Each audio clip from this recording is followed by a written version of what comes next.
ചെറിയ ചെറിയ അപ്ഗ്രഡേഷൻസൊക്കെ വീട്ടിൽ ചെയ്യാൻ വളരെ ഇഷ്ടപ്പെടുന്ന ഒരാളാണ് ഞാൻ. അതായത് ഗാർഡനിങ്ങും ചെറിയ പൂന്തോട്ടവും ഒക്കെ. പക്ഷേ ഇതിപ്പോൾ ഞാൻ തുടങ്ങുന്നതേ ഉള്ളൂ, സ്റ്റാർട്ടിംഗ് ആണ്. അതിൻ്റെ ഭാഗമായിട്ടാണ് ഈ സൈഡിലൊക്കെ ഇരിക്കുന്ന കുഞ്ഞു കുഞ്ഞു ചെടികളൊക്കെ. കുറേയൊക്കെ അകത്തും ഉണ്ട് കേട്ടോ, ഇൻഡോർ പ്ലാന്റ്സൊക്കെ. ഇതിപ്പോൾ കുറച്ച് പെബിൾ സ്റ്റോൺസ് നമ്മുടെ വീടിൻ്റെ ഫ്രണ്ടിലായിട്ട് ഇങ്ങനെ ഇടാമെന്ന് വെച്ചു. അപ്പോൾ ഇവിടെ പെബിൾ സ്റ്റോൺ ഇടാം, ഇത്രയും ഭാഗത്തിടാനാണ് ഞാൻ ഉദ്ദേശിക്കുന്നത്. അപ്പം ഇതിന് വേണ്ടിയിട്ട് ഞാൻ ആദ്യം അവിടെ ക്ലീൻ ചെയ്തു. എന്നിട്ട് ഇതേപോലെ വരമ്പെടുത്തു. എന്നിട്ട് ഞാൻ ഈ സ്റ്റോൺ വാങ്ങിയ കടയിൽ നിന്ന് കുറച്ച് കല്ലുകൾ വാങ്ങിച്ചിട്ടുണ്ടായിരുന്നു ബോർഡർ സെറ്റ് ചെയ്യാൻ വേണ്ടിയിട്ട്. ആദ്യത്തെ പരിശ്രമം ആയതുകൊണ്ടും തന്നെ ബോർഡറൊന്നും വലിയ സെറ്റപ്പിൽ ചെയ്യുന്നില്ല, വെറുതെ കല്ലടുക്കി വെക്കുന്നതേ ഉള്ളൂ, കോൺക്രീറ്റ് ഒന്നും ചെയ്യുന്നില്ല.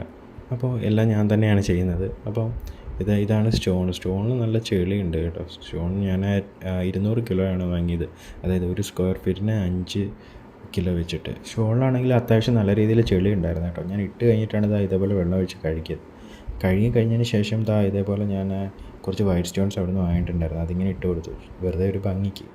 നിങ്ങൾക്ക് വേണമെങ്കിൽ ഇടുന്നതിന് മുന്നേ കഴുകാം കേട്ടോ. ചെയ്ത് കഴിഞ്ഞപ്പോൾ ഇതേപോലെയാണ് ഉണ്ടായിരുന്നത്. ഇതിലിനിയും കുറച്ച് വൃത്തിയാക്കലും അടുക്കിപ്പെറുക്കലും ഒക്കെ ഉണ്ട് കേട്ടോ, അതൊക്കെ പിന്നീട് ചെയ്യാം.